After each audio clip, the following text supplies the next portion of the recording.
After being bestowed with the powers of the gods, Billy Batson and his fellow foster kids are still learning how to juggle teenage life with their adult superhero alter egos.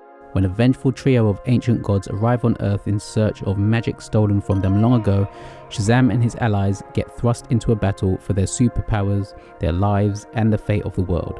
Directed by David F. Sandberg, Shazam Fury of the Gods picks up a few years after the first movie, and the Shazam family are using their powers to save the day, although maybe not in the best way, and they're almost seen as a nuisance by the general public. The team dynamic works for the most part in this movie, however, I feel as though most of them get pushed to the background after the initial opening, and the focus is then placed on Billy and Freddy. Billy is coming to terms with growing up and not wanting to be left behind by his family, who are also growing up and doing their own things and becoming their own people.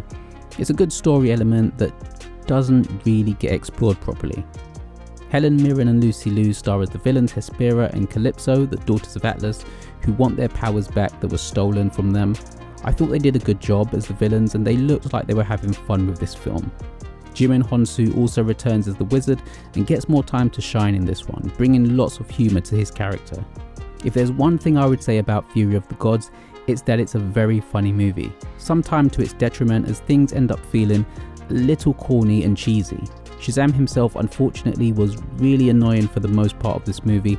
He comes across as this goofball who can't seem to do anything right.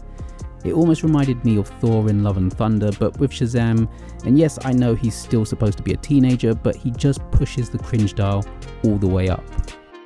The third act does feel like it drags on a bit, and the final battle lacks the spark, no pun intended, that I feel it was going for.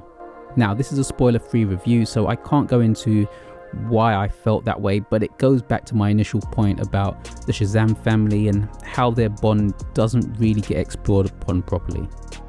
There is one line that is said by Faith Herman's character Darla that involves a multicolored suite. I'll say no more other than it was hilarious. There are some horror elements in there, but Shazam Fury of the Gods I think is a movie aimed at a more younger audience. Now that's not to say it's a bad thing, but it may not be for everyone. There are lots of jokes and not all of them land properly. It ends up feeling a bit too much and a bit cheesy. The action scenes are good but never really get going to make it feel exciting, unlike with the Justice Society and Black Adam, which I thought were handled really well and each had their moments to shine as a team. The Shazam family are almost pushed to the background. If you're a fan of the first movie, Shazam Fury of the Gods does a good job of continuing the story. Unfortunately, Shazam himself has become more of a goofball and can be very annoying at times. I would however recommend this one if you're looking for a fun family comic book movie.